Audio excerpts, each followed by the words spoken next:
Hey y'all, welcome to our Lift and Tone Touch-Up tutorial. I want to start off with about 5 ounces of powder and mix that 1-to-1 with your desired level of developer. On my guest, I'm using 20 volume because it can process for the longest amount of time while also giving the most consistent lift. Make sure you mix to a smooth consistency to achieve even saturation. For a Lift and Tone Touch-Up, you want to see approximately a 1/2 inch to 3/4 of an inch of regrowth. That means your guest should be coming in every 6 to 8 weeks. Apply the lightener in a very precise motion, careful not to overlap with the previously lightened hair.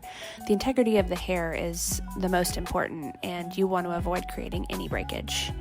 About 25 to 30 minutes of processing time later, we are going to take her over to the shampoo area, give her a luxurious shampoo and condition and scalp massage. Be careful to ask your guest how the temperature feels. Most people have some sensitivity from the lightener, so a cooler temperature might be best. With a lift and tone, it's our opinion that applying the gloss with a brush, section by section, gives the best results. For a smooth and shiny blowout, we treated her hair with L'Oreal Professional Vitamino Color Spray, some List Shine Perfection Blow Dry Oil, and these are our gorgeous results, y'all.